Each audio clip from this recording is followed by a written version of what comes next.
C'est le jour le plus long de cette 75e édition. Sans passer la barre des 200 km, cette 5e étape sur des routes accidentées mais sans énormes difficultés avait des allures de dernière chance pour les sprinteurs en même temps qu'elle faisait rêver les baroudeurs.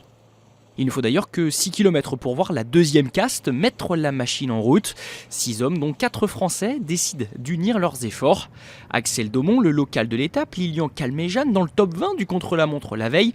Rémi Di Gregorio, l'Érythréen Nathanaël Beran et Federico Zurlo accompagnent Pierre-Luc Périchon, le mieux classé au général avec plus d'une demi-heure de retard sur Alaphilippe. Le maillot jaune n'a pas de quoi se faire de mouron, son équipe assure d'ailleurs un tempo qui permet aux échappés de prendre 6 minutes d'avance. Mais c'était avant que les équipiers des sprinteurs ne prennent le relais en tête de peloton. Efficace, ils ramènent l'écart à 2 minutes au sommet de la côte de Saint-Uze, à 45 km de l'arrivée. Une côte de deuxième catégorie qui va signer l'émiettement du groupe de tête, Zurlo puis Calmejean, lâchant prise tour à tour. Le début de la fin, en fait, pour les fuyards face à un peloton qui va vite, très vite, au point de casser brièvement sous l'effet conjugué des FDJ de Desmar et des Katyusha de Christophe. Les 4 rescapés sont ainsi repris à 12 km de bourg de péage, laissant augurer d'un embouteillage de favoris pour un sprint final. Mais un homme va l'éclabousser de sa puissance. André Greipel va jaillir de la roue d'Arnaud Desmar pour s'offrir son deuxième succès en carrière dans la course au sommet.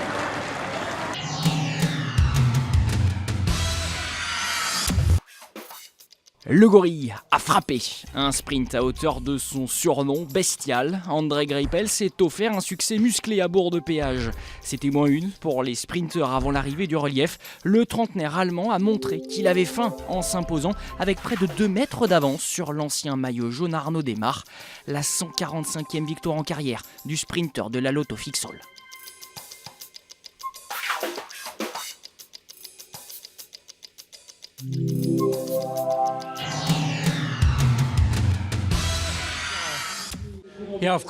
Oui, c'est toujours sympa bien sûr de gagner une étape ici sur Paris-Nice. C'est la deuxième fois.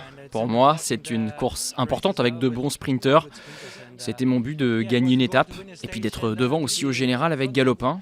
Et pour l'instant, ça marche plutôt bien.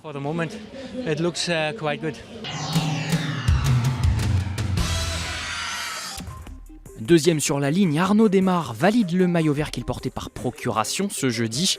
Un autre champion national, le néerlandais Dylan Groenewegen, complète le podium. Le coureur FDJ gagne 2 places au général grâce au jeu des bonifications. Le voilà 8e d'un classement dominé évidemment par Julien Alaphilippe. Il ne sera pas définitif, mais le premier verdict au soir de la 6e étape aura des allures de révélateur. En direction de Fayence, vendredi, pas moins de 6 difficultés seront à escalader, dont 5 dans les 80 derniers kilomètres. Un profil de montagne russe magnifié par une arrivée en côte pour Puncher, 1,3 km à près de 10% de dénivellation moyenne.